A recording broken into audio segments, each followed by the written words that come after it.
And we are live. UFC Vegas 114 Fight Day live chat. Coming off pretty, mediocre Friday with Cage Warriors 201 in the morning. Kind of shit the bed there. But we had a tremendous LFA 228, which got the vibes right back up.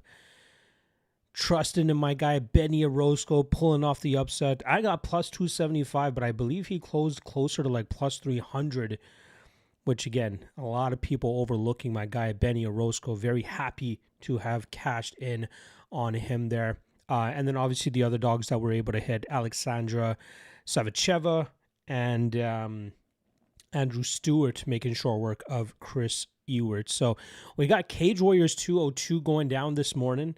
That's starting in about half an hour. There's about 14 fights on that card. Got a ton of plays there. So if you guys want to check that out, check out the MMA LOT and Patreon page. That's also where you can find all the track plays that I have for Vegas 114 as well. Haven't really done the greatest on UFC this week. It's really been LFA that's been keeping me above board more than anything, but got a lot of work to do to get back on track this year. Hopefully this UFC card is a sign of that. The LFA card gave your boy a lot of confidence. So let's see if we can keep that momentum rolling into today with Cage Warriors and UFC. There's been a lot of announcements over the last couple of days as well. Obviously, Dana went live, I think it was Thursday, maybe Wednesday, and he announced like the next 9 main events for the UFC schedule. And we finally got some clarity in terms of when our next UFC break is. And that is going to be May 24th, May 24 weekend. So we have an event. We have a UFC event every weekend until May 16th, I believe it is. So strap the fuck in, folks. We got 2 straight months of UFC events coming. And again, as a content creator, I'm happy. You know, we got fights to cover every single week. That's obviously where I'm happiest. And I'm sure I'll be really much looking forward to that break in May, just to chill for a weekend. So yeah, very happy about that. A couple fun fights that were announced as well. Again, the majority of the stream will be focused on UFC Vegas 114, or even if anybody has Cage Warriors questions, I'll be happy to answer those. So I'm open to that. But yeah, this live stream, you know, I'm here until the top of the hour, taking any and all questions for UFC Vegas 114, which kicks off in about 4 hours time, if I'm not mistaken. So plenty of time before the card kicks off. I just finalized my card as well, which I dropped to my Patreon guys. Again, the 2 plays I normally share with the public, especially whenever I do my watch parties, which I'm not doing tonight. I got a lot of MMA Fight Archive work to do, so I'm gonna be watching the fights in the background while I'm doing archive work. So I won't be going live for the fights tonight. Probably next week. I'll have to see what my schedule looks like. But like I said, I want to do 2 events per month for you guys for the watch party. So technically, it should mean that I'm going to do it for the next 2, but I got to see what my schedule looks like next weekend. But the 2 plays I normally give to you guys is my Lock of the Night play, which usually comes out on the Best Bets segment.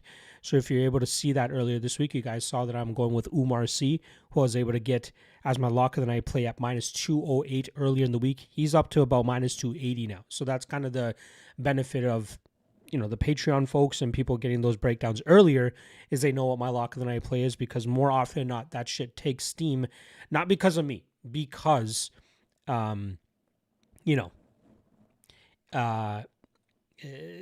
usually a play like that, as you see this week, is going to get steamed. So we got Umar C, and then my free play is going to be Brad Tavares, which earlier this week I got at minus 133. His line has gone all over the place over the last couple of days. He, dipped even to like a plus 110 dog on Thursday, and then action quickly came back in on him. So it looks like that line is sitting around a pick'em price. But again, it's 2 veterans. It's kind of like Michael Johnson and Drew Dober, right? Michael Johnson won the first round of that fight against Dober and then got clipped in the second round and put away. The same thing could possibly happen to Tavares here. But Tavares, I think that he should be fine. I think Drew Dober is much more of a dangerous finisher than Eric Anders is. And I think Michael Johnson has more of a vulnerability to getting knocked out than Brad Tavares does. So I feel a little bit better about Tavares than I did with Michael Johnson last week. Excuse me. So, those are 2 for 8 plays that I got for UFC Vegas 114. I think all in all, I got 10 official plays for tonight's card. Let me just quickly double check that. 1, 2, 3, 4, 5, 6, 7, 8, 9, 10, 11 plays for tonight. And then for Cage Warriors, which, like I said, kicks off in about 20 minutes, 1, 2, 3, 4, 5, 6, 7, 8, 9, 10 plays for Cage Warriors. So plenty of stuff to get into and hopefully build upon from last night's LFA dub. All right. Again, I usually babble on for the first couple 5 to 7 minutes or so I can get the comment section to fill up. And now let's get into the comments. My guy Torrin Brown in the chat, nice and early. What's going on, brother? Appreciate you stopping by. I know it's a few days in, but Holloway got it while everyone was counting him out. But anyway, back to the topic at hand. Holloway, I can't believe Holloway fumbled the way that he did. I will say this, though. The one thing that kept me off of Holloway was that he had not fought a grapple-heavy fighter like Charles Oliveira, who would go for the takedowns as much as we saw Oliveira do. And that was kind of my holdup because, normally we don't see Holloway in the grappling realm, right? Or he's facing somebody that he can actually defend against. I will say this. I'm surprised that Oliveira was able to keep that pace up for 25 minutes and continues to get those takedowns. But also, when you consider that he's able to suck wind and catch his breath while he's on the back of Oliveira or on the back of Holloway, it made sense why he was able to go 25 minutes, right? He's threatened with a few chokes here and there, but he's not expending a whole lot of energy when he has that body lock position and he's controlling Holloway. So that's why he was able to go 25 minutes. So, I feel bummed that I didn't really look into that aspect of it. You don't need many reasons to bet Charles Oliveira as an underdog. And I should have given that a little bit more credence. But again, underdogs have been ruling the main events in UFC in 2026 so far. We'll see if Emmett can do the damn thing here. And he's probably the biggest dog of the UFC main events this year, if I'm not mistaken. So he'll be definitely fighting an uphill battle. All right. Andre saying, is Vallejo's decision good value in your opinion, Locke? I think so. I think so. The spot that I like the most actually is the over 3.5, which depending on the bookie that you can get roughly around a pick'em price. I feel like this will be a competitive slugfest where I believe both guys' chin will hold up. Vallejo's young still, so I don't think his chin has a ton of miles on it. And he might be able to eat a few big shots from Emmett. And then on the flip side, it's been a long time since Emmett's been put out, right? He obviously got his shit kicked in by Ilya Topuria a few years ago. But I don't think Vallejos is... he is a good knockout puncher, but the way that he caught... Giga Chikadze is similar to how Uros Medic caught... who's the guy that he knocked out before Jeff Neal? I can't recall who it was. Actually, I was thinking about Carlos Praches, who caught Jeff Neal with something that he didn't see coming. And even though he probably saw what was coming his way from Medic, he still got knocked out. But again, I feel like this is one of those competitive slugfests that will go 25 minutes. But I like the over 3.5 most here. Should be a fun battle. I'm hoping their chins hold up.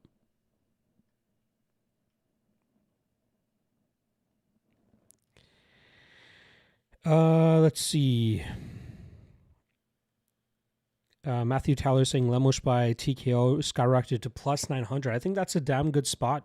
That is value worthy right there. I was saying plus 550, which is not a bad line either, but plus 900, that's an auto click. Torrin Brown saying I got Vallejos winning. I got him winning too, but I think it's just going to be more competitive than the odds are saying. I might get called a casual, but I really only care for numbered cards. I don't blame you.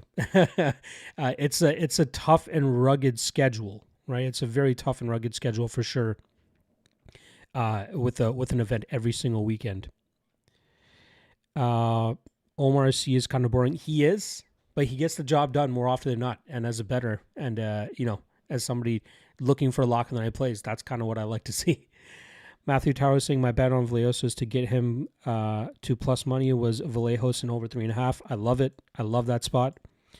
Andre saying I'm so tempted to take Balaji Oki money line. I don't hate it.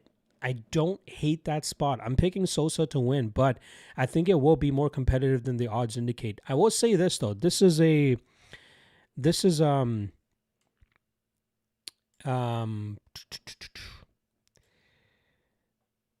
something that I've seen a lot in terms of people trying to justify the play on Balaji Oki, which again, I don't think you need a whole lot to be sold on Oki. But people are saying, look at the performance that Manuel Sosa had in his Contender Series performance against Christian Perez.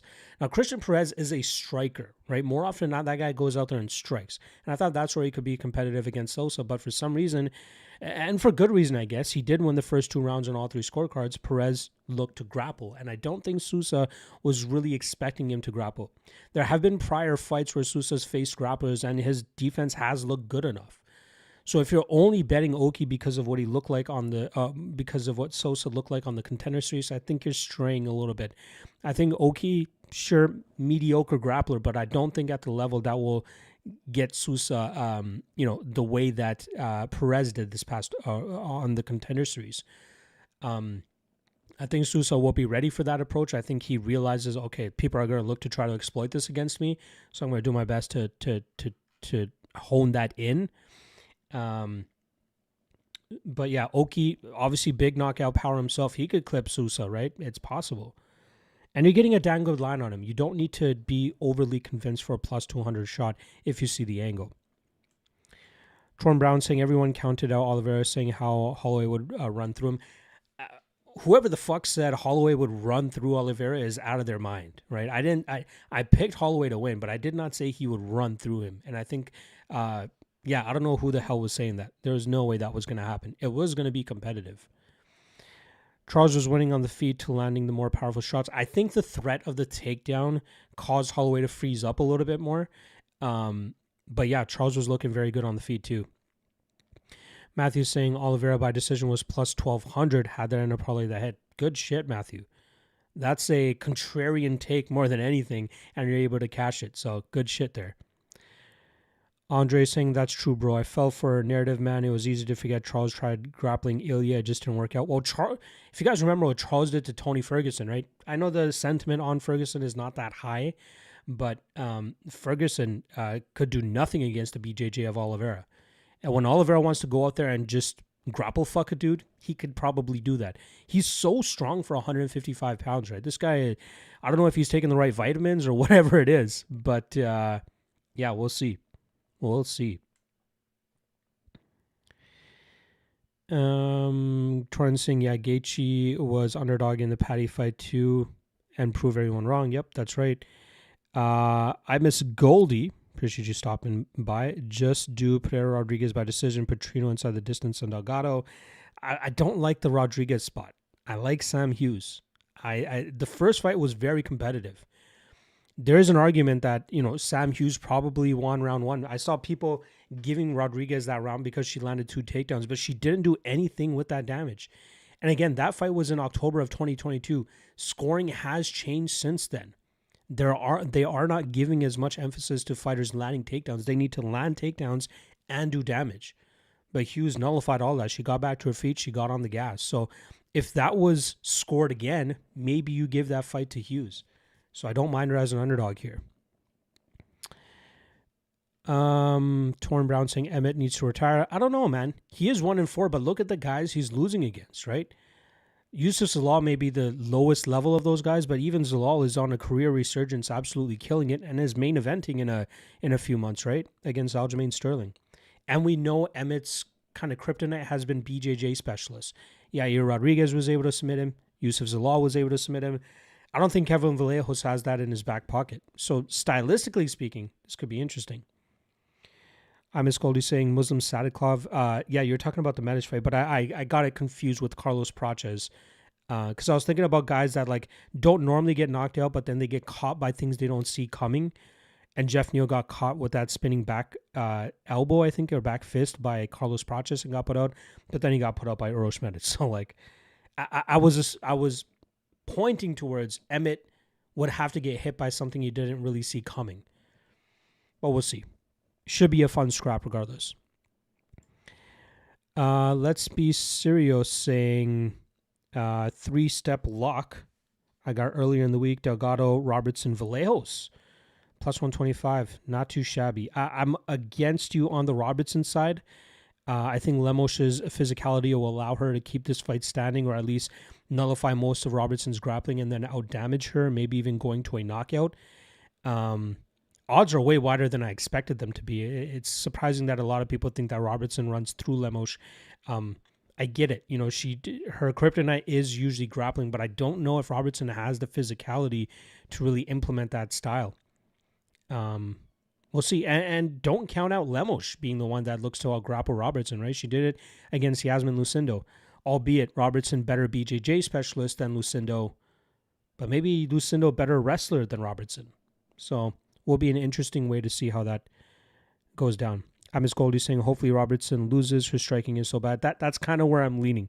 I'm not hopeful that Robertson loses, right? As a Canadian, it'll be nice to finally have somebody that we can lean on with a little bit of steam on them. But yeah, I think Robertson loses. I'm not hoping for it, but I think she loses. Appreciate you guys all killing it in the chat right now. Finding it hard to keep up, but I will get to all the comments and questions and concerns for sure. It helps make the hour go by a lot quicker, so I appreciate the support you guys are showing. Let's be serious saying I like Hughes Asplin as a dog. Hughes I like, Asplin not so much. I think he's going to get dominated on the mat. He's a fun fighter. He's a fun personality, fun boxer, good cardio. If he can get past that round and a half mark, maybe things look a little bit better for him. But I think he's just going to get ragdolled by Petrino. I Miss Goldie saying, let's be serious. Asplin is 100% losing and Hughes is 90% losing. Don't do it. Giving Hughes a little bit more of a chance than Asplin, right? And again, I don't like talking in definitives like that. I don't like, which is funny because... I'm called lock of the night, right? So that insinuates that I think that this person wins 100% of the time. But again, I will always reiterate this. When I say lock of the night, I'm saying the spot that I feel most confident in given the odds that we have to work with. So I got to give you guys reasonable odds as well, right? So nothing is ever 100%. A lot of people were saying last week Luke Fernandez was 100%. I proved you guys wrong, right? So Asplin... maybe not 100% losing, but I do think for the most part, Petrino can walk through him. Torn Brown saying Oliveira won't be able to grapple Armand to death. Correct. Armand will out-wrestle him for sure, and he does not settle for bad positions. I think Holloway is also still kind of growing into 155. I don't think he's the strongest 155er, and I think that's going to cause him problems against grapplers. But yeah, great work from Oliveira there. Probably didn't win himself any fans or anything like that. But I'm sure anybody who bet Oliveira as a dog that night was more than happy to see that approach because of how one-sided it was. Let's be serious saying, I don't know, Asplin has some hands. I think Vitor wins if he takes him down because we haven't seen that aspect of him yet. Well, we've seen Asplin get grappled on the regional scene. You can't just go off of what you've seen on the Contender Series or the UFC. Go back and watch the regional tape, especially if they're only 2-3 fights into their UFC career. He got grappled and submitted by Denzel Freeman. Now, Denzel Freeman, very good wrestler. So the wrestling didn't surprise me in terms of the success that Freeman would have that night. It was the submission that was more surprising that Freeman was able to get against Asplin. And it was like a half-ass submission as well. So Petrino's a much better submission specialist than Freeman. And I think he has the strength and wrestling to get Asplin down and then just ragdoll him on the mat. P5C4 is saying last minute Cage Warriors bets. Ewan Davies price is widening on stake towards 2, even though I saw him at 1.76 on 365 last night. Well, in total, I got 10 Cage Warriors plays on the Patreon page, but I will give you guys one for Cage Warriors. If you want the rest of it, check out the Lock of the Night Patreon page. Let's see, what can I give out here? I will say this, I do like Ewan Davies. And I'm kind of surprised the line flipped there. I do like him. Let's go Jack McLaughlin. I got him at minus 110. I think he's sitting around minus 130, minus 150 now. Grappler, decent all-around fighter. Ramon Costa, Muay Thai kickboxing specialist. He actually beat Andre Lima, UFC featherweight or bantamweight, as a kickboxer, but I think McLaughlin's grappling will be too much for Costa to handle. And whenever McLaughlin wants to take him to the ground, I think he'll be able to smother him, and then he'll get this fight to the ground. And I think he eventually finds that submission against Ramon Costa. So the free Cage Warriors 202 play, which kicks off in about 10 minutes here, is going to be Jack McLaughlin at minus 110.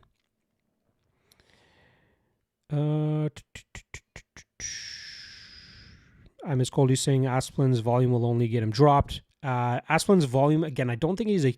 of course, he can knock out a guy like Anthony Garasio, but I'd be surprised if he can clip Petrino big enough, especially early, to get him out of there. But I don't think it would be that hard for Petrino to get him down. Matthew saying, what's your take on how Vallejos would look in the championship rounds? I think his cardio will be fine. I don't think he's going to slow down by any means. He should be fine. Like, this should be competitive for the most of 25 minutes. Funkmaster Flay saying, bro, every dog won yesterday. Yeah, for the most part, right? I'm assuming you're talking about LFA. But yeah, we killed it on LFA yesterday. I'm very happy about that. Torn Brown saying, what's the next card after today? Yeah, UFC London next week. Supposed to be Movsar Evloev versus Lerone Murphy, which should be a number one contender fight for the featherweight title. I'm hearing, these are just speculations and rumors that Evloev is having issues with his visa to get into England. So it might be Gene Silva stepping in to fight Lerone Murphy. I don't want to even get into speculating that fight or trying to predict that fight yet. I'm going to hold out hope that Movsar Evloev gets his shot, because that's a guy that's, big win after big win, and is a guy that can have a ton of success, fighting at the highest level. So I hope that he's able to get more busy. Matthew saying, I like Petrino to get the sub, but I'm not going to lie, he makes me nervous. He's burned me before. Yeah, I think he's better off at heavyweight, though. The guy fills out the frame very well. His athleticism at 205 will definitely benefit him at heavyweight. And I feel like this is one of those matchups where those athleticism advantages will shine. Again, cardio I'd give to Asplin, but I don't see him being able to drag this into deep water. I'm going to say Vitor Petrino arm triangle choke. That will be my specific method of victory. I miss Goldie saying, Piera Rodriguez striking improved since the first fight. In my opinion, she will dictate where the fight goes and also has good Muay Thai. She has really good clinch work. Obviously, she has good Muay Thai as well, good striking. But I feel like the constant pressure and forward movement of Hughes will cause Rodriguez some issues, as it did in their first fight. I think Sam Hughes will probably threaten with takedowns as well. I think we'll see... I just think that the activity level and the pace of Hughes will cause Rodriguez a lot of trouble. I think the issue with the first fight was whenever Hughes clinched up, Rodriguez got off on those knees and those elbows, and I think that's what really swayed the judges the first time. So hopefully Hughes learned from that, and she doesn't engage in the clinch as much. If she is, it's just to try to look for a quick takedown. Otherwise, get back out and just movement, volume, output. But yeah, it should be an interesting class. I'll say this. I think Hughes has improved more than Rodriguez since their last fight. I could be off, but we'll definitely find out in a few hours here. And again, Goldie, we're not going to agree on every single pick, right? So I know you have your reasons for Rodriguez. I have my reasons for Hughes. We'll see who ends up getting the dub here. Good luck. JK saying, what's the pick for the old heads? Be more specific. You want to my lock of the night for UFC is Umar C. My free pick for UFC is Brad Tavares, which I got at minus 133, now sitting roughly around a pick'em line.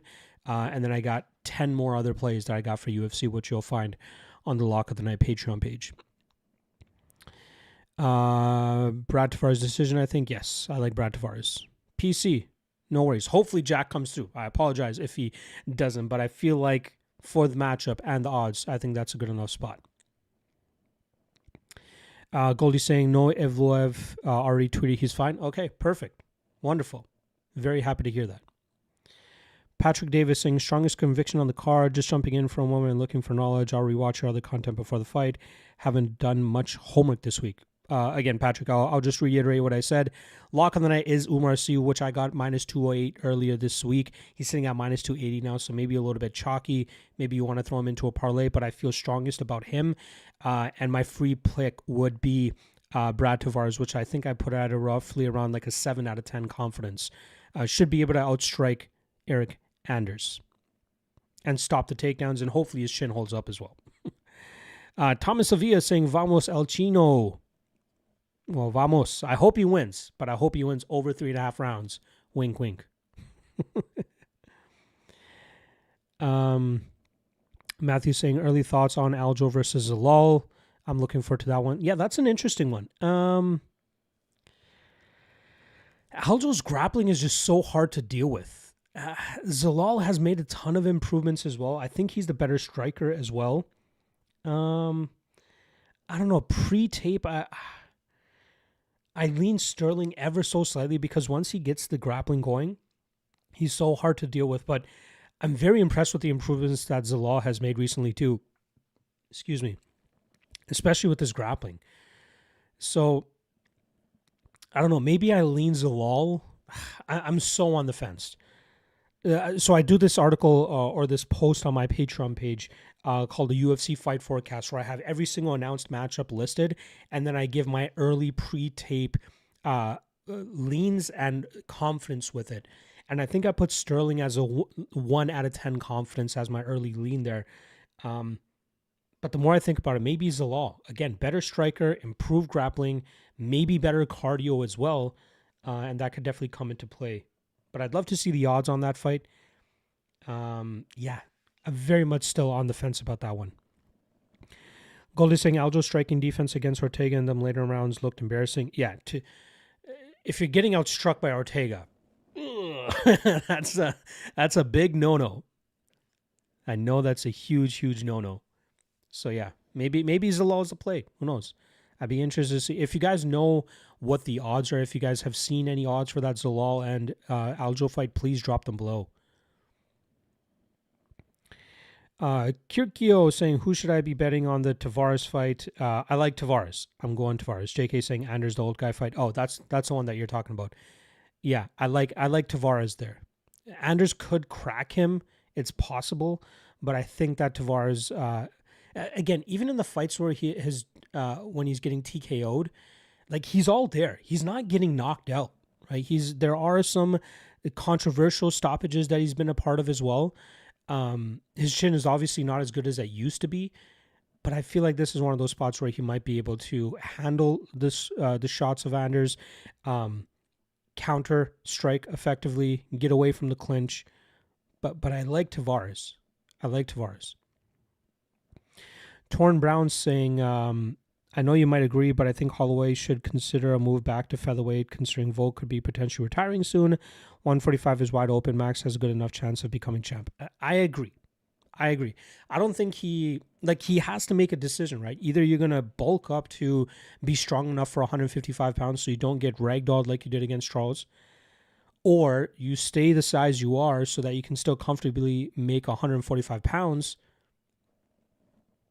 I think he should do the latter. I agree. I think he should stick at 145. Again, Volk probably, like you said, will retire in the coming years, and Holloway, I think, is still young enough to be competitive to fight at a high enough level.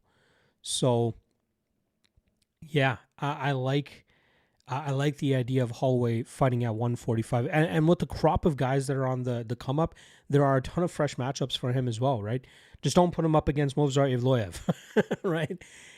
I believe Evloev will be champ. Like, the Volk fight is intriguing as well. Even this Lerone Murphy fight is intriguing. But I think Evloev has a good enough chin to eat Lerone's best shot. And I think, obviously, his cardio, his wrestling, high level. Murphy probably the better striker as well. That's a fun fight. That is a fun fight.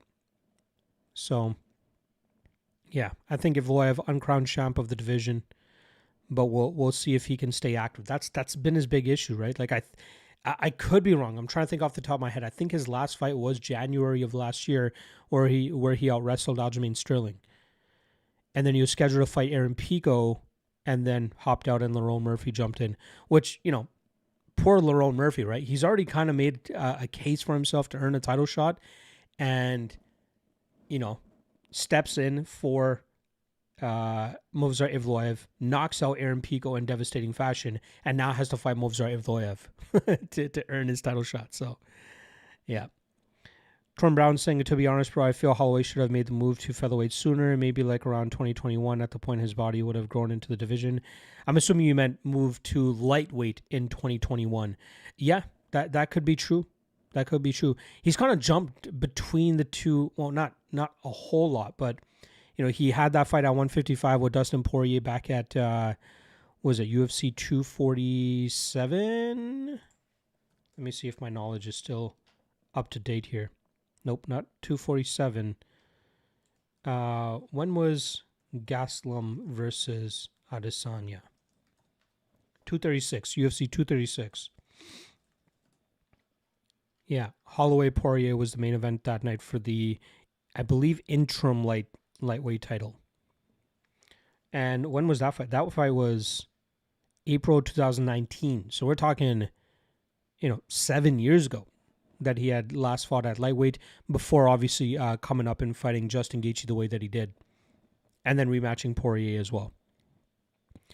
Torrin saying, look at Charles, who moved to lightweight back in 2017. He was super skinny, but 9 years later, he's so much bigger and stronger in that weight class. That's true. Again, he's on some good vitamins as well. We gotta take that into consideration as well. But yeah, no, he definitely grew into lightweight. It seemed like featherweight was getting harder for him to reach as well. If I'm not mistaken, I think he had missed weight maybe once or twice at 145. So maybe I think that's what the push to 155 was all about. But yeah, that guy absolutely grew into the division. And he was a lot younger as well, right? He was, 2017. He was probably mid to early 20s still, if I'm not mistaken. So it was a good time for him to move up. All right, let's see any late line movement that we can talk about here.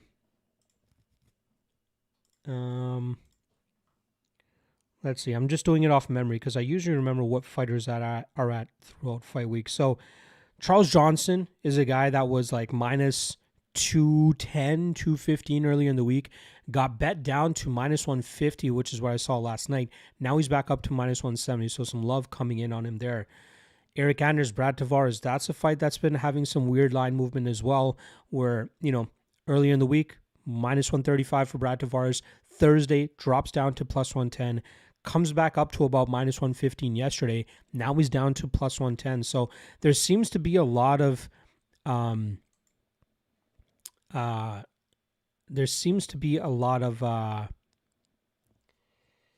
indecision amongst people in this Anders and Tavares fight. A lot of people love Anders, a lot of people love Tavares. So I can't wait to see how that one plays out. I'm still sticking with Tavares there. Miktabek Orolbai has taken steady action all the way up to minus 400. I'd be wary about that one. I know there's a lot of people with big money on Orolbai, but we have to consider Curtis's durability, his grappling defense, his striking advantage. The reason I'm still aligning with Orolbai is the fact that his aggressiveness will likely get him the judge's nod, whereas Curtis has been gun shy in some fights. But if Curtis can clip him and land a few shots of his own while he's countering the aggression of Orolbai, that makes it a lot stickier, which is why I'm a little bit hesitant on the Orolbai side. It seems like Souza has been taking some action. Manuel Souza, that is, sorry. Been taking a little bit of action lately. He's up at minus 300. Action coming in on Luan Lacerda. Wow. Hedger Sosa was minus 230 earlier today. Now he's down to minus 180. Very interesting. Some big line movement there on Lacerda. B. Mesquita, obviously heavy chalk throughout the week. Elijah Smith went from about minus 190 to minus 280 all through fight week. The Rodriguez and Hughes line has roughly stayed around minus 150 for Rodriguez.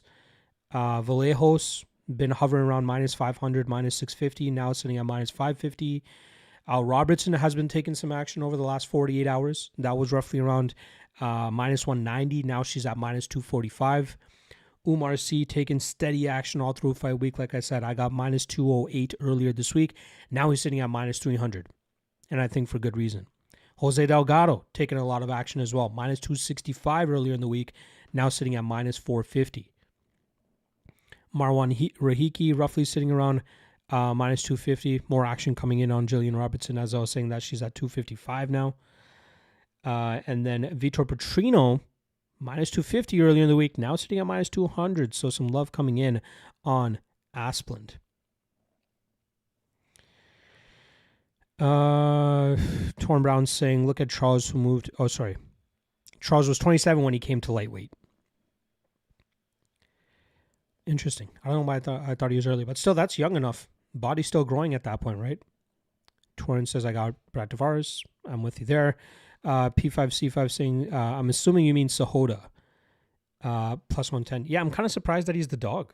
You know, I thought he would settle in as the slight favorite, but who knows? I do like some Sahota.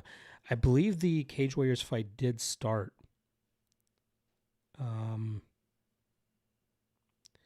Just want to put that on in the background just so I'm not missing anything. I forgot what the first couple fights were. Looks like it already did start. Oh yeah, Hewitt and Fitzharris. I don't think I took any action on the. Yeah, I don't have any action on this one. But yeah, I'll just keep it on. Cage Warriors does a great job in terms of their pacing, right? They do no post-fight interviews. Very rarely do they throw filler into their cards. Hewitt just got dropped badly. And he's in a deep guillotine right now. Hewitt might get choked out here.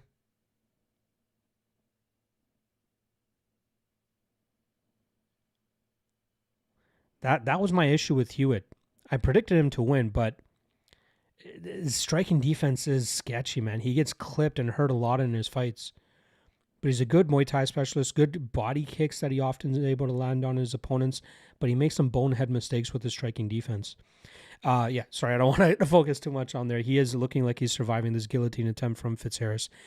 What was I just saying? Oh, yeah. He is in a deep submission now. Oh, he might go to sleep. Wow, he's fighting this choke crazy. Very good work there from Hewitt to survive that. But yeah, Cage Warriors, very rarely do they have filler. They do no post-fight interviews. They just get the fighters in, have the fight, announce the winner, and before the winner is out of the cage, they're already announcing the other fighters coming to the cage. So I love that about Cage Warriors. Torn Brown saying, I'm picking Jose Delgado. I think he wins too. I just think the odds are a little bit too wide now. You can't overlook the experience of Feely, and if he's able to, his durability holds up. We saw what Nathaniel Wood was able to do against Jose Delgado. Close fight, say what you want about the decision, but Feely is capable of making fights close like that too. I heard of Cage Warriors. I just don't watch it. I believe Patty Pimley came from that promotion. Yes.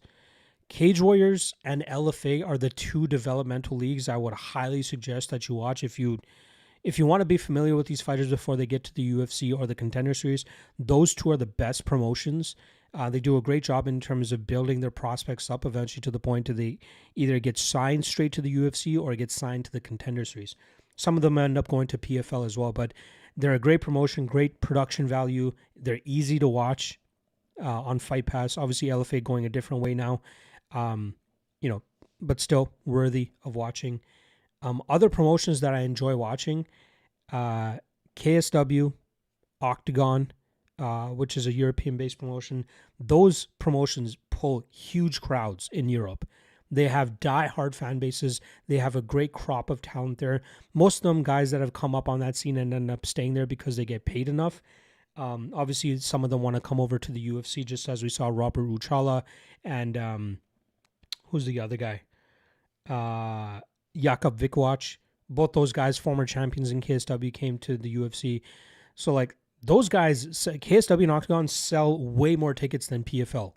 Outside of when PFL goes to France, you usually have a few good fighters there that sell a lot of tickets. But Octagon and KSW, they've done stadium shows over there in Europe.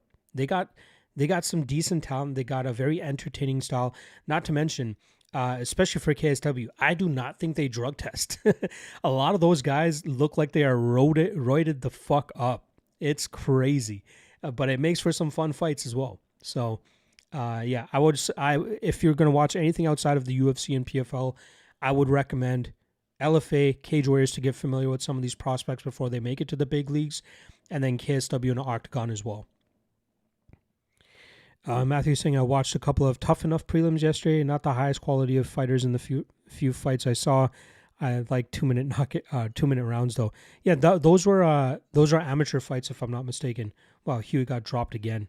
That guy's striking defense is piss poor. Yuck. Somehow surviving though. Anyway, Tough Enough's not bad either. They usually have some decent like main events. They got some guys that will eventually make it to the UFC as well. Yeah, I don't mind Tough Enough. Speaking of which, Tough Enough, they had a prospect that I was interested in, Stav Korin. I know he was a little bit of a favorite. I want to see if he ended up winning. Yeah, it looks like he got a second round rear naked choke. That kid's good. I remember him from his LFA days, where he went 3-0 with the LFA, but yeah, with Tough Enough, defeated a 7-0 opponent last night with the rear naked choke. That's a guy that could potentially be on the Contender Series this season. Stav Korin, the guy's good. I think he's a training partner of Merab Dvalishvili, trains at Syndicate MMA as well. Has some decent wins on the regional scene right now. Yeah, I think he was one of my lock of the night plays for the LFA as well. The kid's good. And then yesterday also CFFC was going on. This was a busy weekend for MMA. 2 Cage Warriors events, 1 LFA event, but we also had CFFC, which is a major regional promotion in the Northeast. Usually they do a lot of shows in like New Jersey, Philadelphia. Sometimes they'll go down to Tampa. But they had their heavyweight title on the line last night. And I had Larry Gonzalez there to defeat the shortcomer Vitor Resende, but Resende ended up getting the split decision win there. I didn't get to watch the fight, but it was a close fight from what I heard. Anthony Garacio, who was the guy that was a favorite over Steven Asplin on the Contender Series last season, he got knocked out by Jackson Stanford, who I believe was the favorite in that fight. Garacio was a guy that would just go out there and just land big shots and knock opponents out quickly. That's why he was the favorite against Asplin, but people overlooked the fact that Asplin was the better technical striker, which is why he was able to get that quick win there. Then Garacio ended up losing his heavyweight title to Larry Gonzalez when he got back to CFFC, and now he lost again. So 3 straight losses for Anthony Garacio. Marquez Forrest picked up a win. Ronald Humphrey is another prospect I'm very big on. He got a win. But yeah.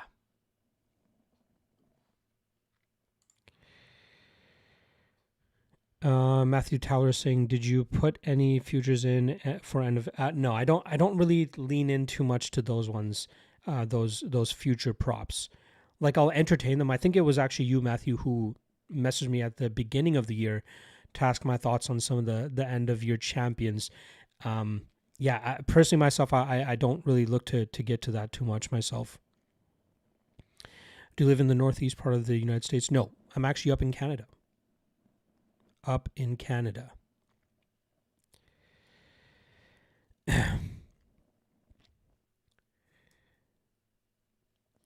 We got about 15 minutes before I gotta head out of here. I did drop my prediction sheet on Instagram, so make sure you guys follow me on Instagram if you haven't already, at MMALOTN. I got my free play up there as well, which is obviously Brad Devars. I've obviously shared that with you guys earlier on the stream. Ooh, big fence grab there from Alistair Fitzharris.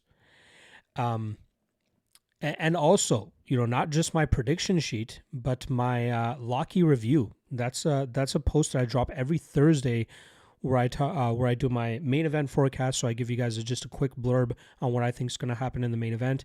I give you guys my preferred prelim pick, so you guys get another free pick there essentially. You guys get free total. I do the over-under Thunder as one of the articles on that post. I give you a peek at my parlay party, which is an article I do on the Lock of the Night Patreon page. I give, plus 100, plus 200, 300, 400, and 500. I give a parlay, trying not to use more than one fighter in more of those parlays. So even if one fighter ends up losing, the other four are still live, kind of thing. And then I give you guys an update on in terms of what to expect from me content-wise for the following week. Looks like Hewitt's slowly starting to take over now as Harris is starting to slow down, or Fitzharris slowing down. Ooh, Hewitt's got the back of Fitzharris. Some good defense there from Fitzharris to shuck off one of the hooks. Hewitt almost looking like he's going for a twister. Now trying to turn into an arm triangle choke. Yeah, anyway, let's get back to the comments here. Matthew Tower saying, do you have an opinion on round robin bets? I've profited in other sports, but I don't know how to approach it in MMA, underdog, round robin, prop round robin. I've never really gotten into the round robin game either. I think they'd probably be most beneficial, like maybe underdog wise. If there are like 3-4 underdogs that you feel confident in, maybe throwing that into a round robin wouldn't be a bad idea. But yeah, I'd have to look more into it. I've just been more of a straight up, like props, parlays, straights. Straights are always going to be the money, right? That's the least risky in terms of only having one thing go your way, rather than, one thing plus a specific method of victory or another parlay leg or something like that. So yeah, I think straights is where it's at, especially if you're going with the bigger money spots. Wow, now Fitzharris has the back of you with a bite on a rear naked choke. Hewitt turns into it. This is a scrap here. The first fight on Cage Warriors. I think the prelims right now are on YouTube, so if you have a chance, check out Cage Warriors 202. Proper scrap here right now between Ryan Hewitt and Alistair Fitzharris. Fitzharris with a deep front choke right now. Yeah. Matthew saying, I haven't pulled the trigger on one yet, but I'm entertaining the idea. At some point, again, if you find spots where you feel comfortable on multiple dogs, I think that's where it is best. Or even like short favorites, right? Like minus 150 favorites or something like that. So definitely something to consider there as well. Let's see. Next, I just want to take a quick peek at next week's schedule. We got another Cage Warriors card. Cage Warriors 203 going down on Friday. We also have PFL Madrid, which is going down. I believe since it's in Madrid, it will be roughly around the same time as the Cage Warriors card on Friday. And PFL Madrid, not a bad card. Costello Van Steen is looking to defend his middleweight title against Fabian Edwards. I believe, Van Steenis already has a split decision win over Edwards from back in October of 2022. AJ McKee against Adam Borix in the featherweight division. That's a fun fight. Linton Vassell taking on short notice Jose Augusto. Augusto, I think, was a Contender Series vet. I know he's fought on Bellator a few times. Kevin Cordero versus Luciano Pereira, which should be a fun fight. Mark Ewan versus Gino Van Steenis. Van Steenis, the younger brother of Costello Van Steenis. And I love me some Claudio Pachella as well. I don't know his opponent, David Mora, as of yet. I'd have to tape that fight, but Claudio is always a fun, all-action, all-gas kind of fighter. And then Ignacio Campos versus Matisse Duragrin. That's a fun fight between prospects as well. So Friday next week, PFL and Cage Warriors. I'll have full card breakdowns for those on the Lock of the Night page or on the channel here. And then obviously UFC London going down Saturday morning. I think that card kicks off at 1 p.m. Eastern. So early card there. Love that. Love early cards. So I'll have full card breakdowns for that. And then we have back-to-back weekends of PFL. So PFL Madrid March 20th, PFL Pittsburgh March 28th. So, really looking forward to doing breakdowns for those cards as well. Matthew saying, I do mostly parlays. I leaned over the past couple years to limit the amount of legs in a parlay. The risk of more outcomes isn't worth the extra money that you don't win anyway. Exactly. Yeah. People see the big like payout, but they don't realize how hard it is to hit every single line. Like people automatically think like minus 200 or minus 250 favorites are automatic hits, but that's not always the case. We see that time and time again, right? Especially in UFC main events as of late. So you have to be careful in terms of the amount of legs that you put into a parlay. Consider, is it worth it? You know, in a sport as volatile as mixed martial arts, there are bound to be moments where a guy gets injured, a guy gets Hail Mary knocked out, shit like that, right? That's going to happen. So, yeah. Matthew's saying I did a straight bet on Hardwick by sub and on Emmett KO rounds 3 to 5. I like the juice on them, even though I doubt they hit. Hardwick sub is a little bit hard for me to get behind. I think Rahiki is the better submission specialist. Maybe Hardwick club and subs him. That's possible, but I'd kind of be surprised if Hardwick gets the sub there. Emmett KO's round 3 to 5. That's possible. I don't mind that. I think it hits the scorecards, but if you're looking for long shots, that's a good long shot. I'm trying to think of the other. I know there was a 1 or 2 long shots that I put out during my best bets. Let me see if I can just quickly track that down for you here.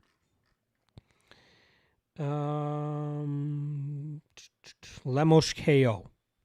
I think you already said that, plus 900. I think that's a good long shot. That's my longest shot out of the notable props that I put out for you guys. The second biggest or longest shot would be Hetcher Sosa by decision plus 290. I'm kind of rethinking that one as well. I feel like maybe Sosa is able to get a ground and pound KO from top position as Lucerda is looking for submissions. Bia Mesquita by decision plus 270. I think Rendon will survive. But yeah, I'm looking forward to the card today. Excuse me. I am looking forward to... let me preface this. I do enjoy live streaming. I do enjoy watching the fights with you guys and do enjoy having a few drinks, getting loose and watching the cards with you guys. But I do also just like watching the card and not having to worry about talking. So that's what I'm going to be doing today. I'm going to watch the card while I'm doing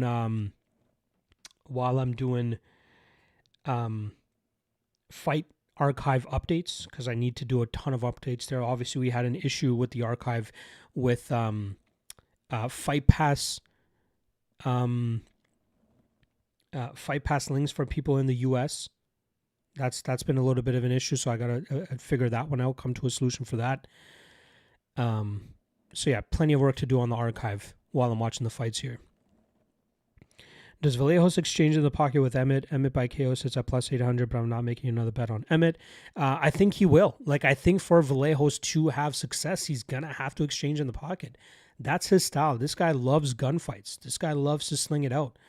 So he might stick and move a little bit, but, you know, he is a guy that often lives and dies in the pocket.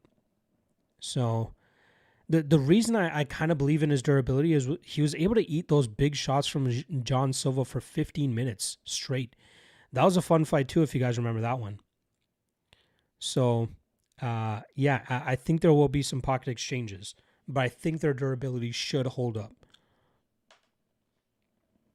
Hewitt and Fitzharris just had an absolute crazy fight just now. Looks like Fitzharris is going to pull off the upset here. Fun fight. All right, I got a few more minutes here before I hop off. Drop any more last-minute questions or comments that you guys got. Again, lock of the night, Umar C. That's maybe unbettable now for a lot of people at the line that he's currently at, but I got it nice and early. That's why you hop on the Lock of the Night Patreon page.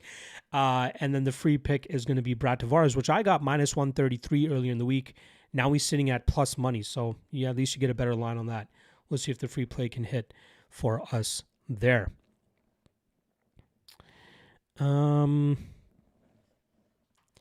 Let's take another quick peek at the odds. Let's see if there's been any more line movement. I usually find when I'm doing these fight day live streams that, or these fight day live chats, that we often see a lot of action on it. Even Sosa, again, went from about minus 235 down to minus 175. So a lot of love coming on Luan Lacerda.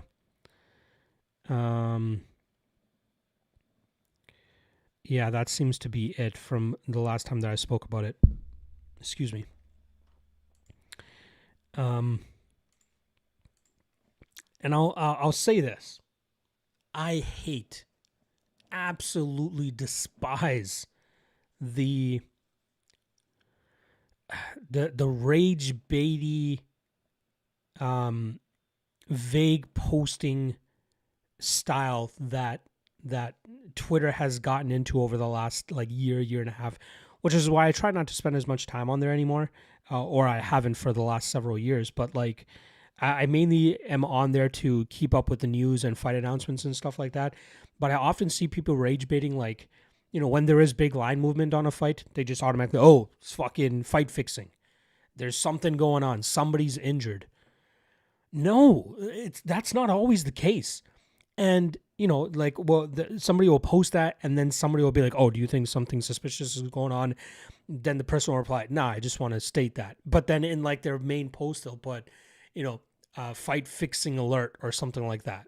Like, get what you're fucking doing, man. Quit it with that shit. But like, that's kind of been the style of Twitter and X ever since they've brought in monetization, right? People will just tweet out random fucking shit. The thing that I've been seeing a lot now is they do a lot of like they'll make a long Twitter post, but they'll put show more at the end of it. And normally when it's show more, it means like you have to click it so like it shows the rest of the text. But like people are just doing it now where there is no more text, but they get the engagement of you clicking on it. So even though there is no show more, it's more of just a vague post, clickbait type thing, right? Even those pictures that they're posting of people where they put in like 4 different images and you have to click the tweet to see the full image. Fucking hate that shit, man. That's what happens when you monetize shit. When you monetize Twitter, that's the stuff you're gonna get. You're gonna get fake news. I can't do a Donald Trump impersonation, but you're gonna get vague posting, clickbait bullshit. You're gonna, I can't believe this guy said this, and then they attach a clip. Fucking hate that shit, man. Absolutely hate it. I might just have to go back to like the 2 guys, or actually 3 guys, I would suggest you follow on Twitter to ensure that you're getting accurate and legitimate news. Big Marcel, that man is a savant when it comes to fight announcements, because that guy does the legwork. He has contacts all over the UFC, all the managers and all that stuff. And even if something gets announced by the UFC, he does not post it until he gets confirmation from both managers. So unless you see it tweeted out or put on Instagram by Big Marcel, that fight is not announced officially. Big Marcel. Nolan King from MMA Junkie. That guy is an absolute beast as well. That guy does not put stuff out until it's 100% confirmed. And 3, Ariel Helwani. That's been my dude ever since I got into mixed martial arts back in 2010, 2009. People want to hate him now. It's the cool thing to do, to go out there and hate him and say that he's a whiner and all that stuff. That guy has paid his fucking dues. That guy is one of the most legit journalists and reporters that we have, has legitimate contacts, has the experience, has seen it all. Ariel will always have my love. Other than the fact that he did come on my show years and years ago. He even came on my show when I was doing a college radio show way back in the day. The guy's an absolute beast. So watching his journey over the last, nearly 18 years now has been a treat. But yeah, that guy's a beast as well. All right. I've hit the top of the hour now. I appreciate you guys chilling, stopping by. No watch party tonight, but I will be back on Monday for the MMA Lawcast, breaking down UFC London for you guys. So make sure you guys come through for that. And then we'll be going live, as always, on Tuesday from 8 p.m. Eastern to 9 p.m. Eastern. Good luck on all your action today, folks. Hopefully the plays come through. Hopefully the lock of the night comes through as well, because I need that bounce to come in my favor finally. And yeah, I'll see you guys Monday. Peace.